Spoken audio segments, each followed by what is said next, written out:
जय Shri Krishna my YouTube family, welcome to my channel. मैं महाकाल की दीवानी आप सभी को भी महाकाल का दीवाना बनाने आई और आज मैं आप सभी के लिए लाई हूँ भगवत गीता का तीसरा अध्याय श्लोक 25 से 43। तो वीडियो को ध्यान से सुनिएगा बिना स्किप करके। और अगर आप मेरे चैनल पे नए हैं तो मेरे चैनल को बेल आइकन प्रेस करके सब्सक्राइब कर लीजिएगा ताकि नेक्स्ट वीडियो की नोटिफिकेशन आपको मिलती रहे। Okay everyone, let's start. ज्ञानी और अज्ञानी के कर्म। 25 सक्ताम कर्मण्य विद्वांसो यथा कुर्वन्ति भारत कुर्याद्विद्वांस तथा सक्ताश्चि कुरुषु लोक संग्रहम। इसका अर्थ हुआ, हे भरतवंशी, जिस प्रकार अज्ञानी मनुष्य फल की इच्छा से कार्य सकाम कर्म करते हैं, उसी प्रकार विद्वान मनुष्य को फल की इच्छा के बिना संसार के कल्याण के लिए कार्य करना चाहिए। 26 न बुद्धि भेदम जनयेद ज्ञानम कर्म संगी गणम ज्योष्ये तो सर्व कर्माणि विद्वान युक्तम समाचरण। इसका अर्थ हुआ, विद्वान महापुरुष को चाहिए कि वह फल की इच्छा वाले सकाम कर्मी अज्ञानी मनुष्य को कर्म करने से रोके नहीं, जिससे उनकी बुद्धि भ्रमित ना हो, बल्कि स्वयं कर्तव्य कर्म को भली प्रकार से करता हुआ उनसे भी पहली भांति कराते रहना चाहिए। 27 प्रकृतिम क्रियमाणानि गुणेम कर्माणि सर्वशम अहंकार विमूढ़ात्मा कर्ता हमिति मन्यते। इसका अर्थ हुआ, जन्म से लेकर मृत्यु तक के सभी कर्म प्रकृति के गुणों के द्वारा संपन्न किए जाते हैं। अहंकार के प्रभाव से मोहग्रस्त होकर अज्ञानी मनुष्य स्वयं को कर्ता मानने लगता है। 28 तत्ववित्तु महाबाहो गुण कर्म विभागयों गुणागुणेषु वर्तन्ते इति मत्वा न सज्जते। इसका अर्थ हुआ, परंतु हे महाबाहु, परम तत्व को जानने वाला महापुरुष इंद्रियों को और इंद्रियों की क्रियाशीलता को प्रकृति के गुणों के द्वारा करता हुआ मानकर कभी उनमें आसक्त नहीं होता है। 29 प्रकृति गुण सम्मूढ़ाम सज्जन्ते गुण कर्मसु तान कृत सन्न विदो मंदाकृत सविनम विचालयते।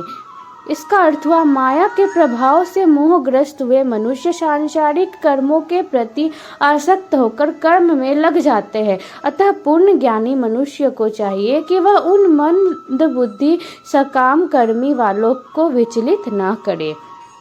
30 मयि सर्वाणि कर्माणि सन्न यस्याध्यात्म चेतसा निराशीर्निर्ममो भूत्वा युध्यस्व विगत्व ज्वरम। इसका अर्थ हुआ, अतः हे अर्जुन, अपने सभी प्रकार के कर्तव्य कर्मों को मुझ में समर्पित करके पूर्ण आत्मज्ञान से युक्त होकर आशा, ममता और संताप का पूर्ण रूप से त्याग करके युद्ध कर।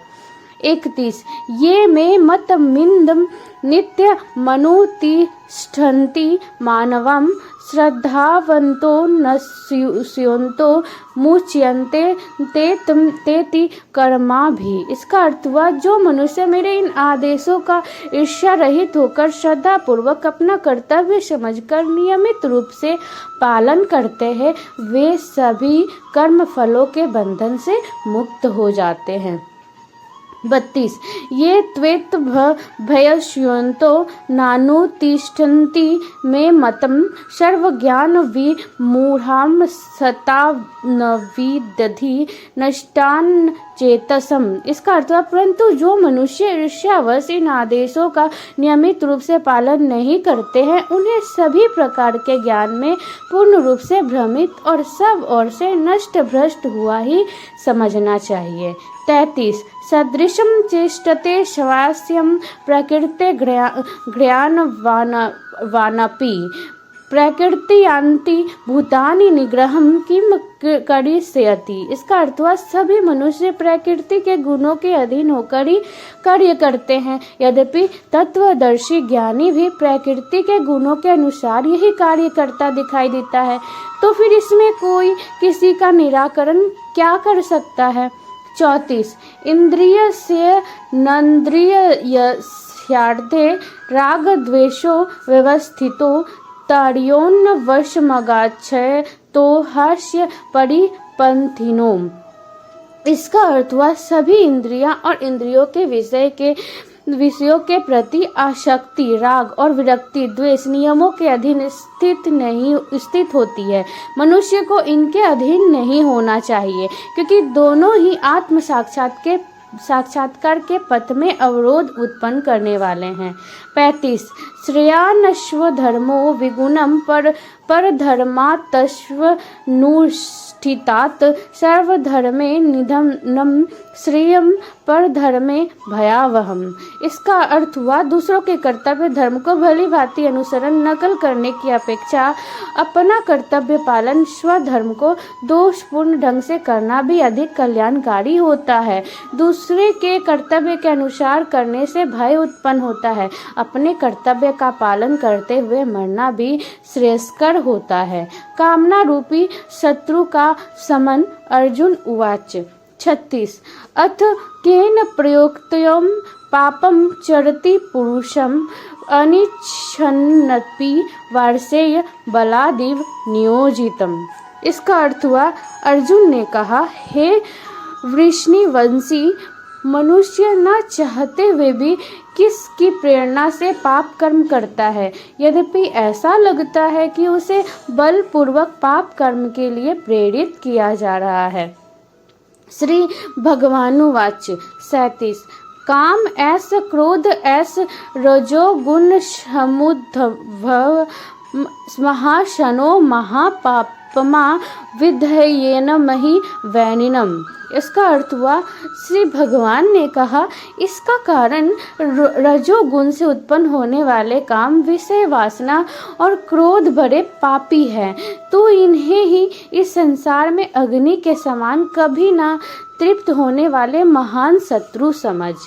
38 धूमेन न व्रियते वहिन्नर्य थादर्शे मलेन च यथो लवेनावृतो गर्भस्तथा तेनेदमावृतम्। इसका अर्थ हुआ जिस प्रकार धुएं से अग्नि और धूल से दर्पण ढक जाते हैं तथा जिस प्रकार गर्भाशय से गर्भ ढका रहता है, उसी प्रकार कामनाओं से ज्ञान ढका रहता है। 39 आवृतम ज्ञान में तेन ज्ञानिनो नित्य वैरिणा काम रूपेण कौन्तेय दुष्पुरेणालेन च। इसका अर्थ हुआ, हे कुंती पुत्र, इस प्रकार शुद्ध चेतन स्वरूप जीवात्मा का ज्ञान कामना रूपी नित्य शत्रु द्वारा ढका रहता है, जो कभी भी तुष्ट न होने वाली अग्नि की तरह जलता रहता है। 40 इंद्रियाणि मनो बुद्धि रस्याधिष्ठानमुच्यते एतैर्विमोहयते ज्ञानमावृत्य देहिनम्। इसका अर्थ हुआ इंद्रियां, मन और बुद्धि कामनाओं के निवास स्थान होते हैं। इनके द्वारा कामनाएं ज्ञान को आच्छादित करके जीवात्मा को मोहग्रस्त कर देती हैं। 41 तस्मात्त्वमिन्द्रियाण्यादौ नियम्य भरतर्षभ पापमनं प्रजहि होनं ज्ञान विज्ञान नाशनम्। इसका अर्थ हुआ, अतः हे भारतवंशियों में श्रेष्ठ, तो प्रारंभ में ही इंद्रियों को वश में करके और आत्मज्ञान और आत्म साक्षात्कार में बाधा उत्पन्न करने वाली इन महान पापी कामनाओं का ही बलपूर्वक समाप्त कर। 42 इंद्रियाणि पराण्याहुरि इंद्रियभ्यं परम मनसस्तु परा बुद्धियो बुद्धिम पर तस्तु सम। इसका अर्थ है, हे अर्जुन, इस जड़ पदार्थ शरीर की अपेक्षा इंद्रियां श्रेष्ठ है, इंद्रियों की अपेक्षा मन श्रेष्ठ है, मन की अपेक्षा बुद्धि श्रेष्ठ है, और जो बुद्धि से भी श्रेष्ठ है तो वही सर्वश्रेष्ठ शुद्ध स्वरूप आत्मा है। 43 एवं बुद्धिम पर परम बुद्धवा न संस्त भयात्मात्माना जहि शत्रु महाबाहो काम रूपम दुरासदम। इसका अर्थ हुआ, इस प्रकार हे महाबाहु अर्जुन, स्वयं को मन और बुद्धि से श्रेष्ठ आत्मा रूप समझकर बुद्धि के द्वारा मन को स्थिर करके तू कामनाओं रूपी दुर्जय शत्रुओं को मार। ओम तत्सदिति श्रीमद् भगवत गीतासूपनिषत्सु ब्रह्म विद्यायां योग शास्त्रे श्री कृष्ण अर्जुन संवादे कर्म योगो नाम तृतीयोऽध्याय। इस प्रकार उपनिषद, ब्रह्म विद्या तथा योग शास्त्र रूप श्रीमद् भगवत गीता के श्री कृष्ण अर्जुन संवाद में कर्म योग नाम का तीसरा अध्याय संपूर्ण हुआ। हरि ओम तत्सत। ओके एवरीवन, खुश रहिए, मस्त रहिए और अपनी अपनी लाइफ में व्यस्त रहिए। और मेरे चैनल को सब्सक्राइब कर लीजिए, लाइक शेयर करना ना भूले।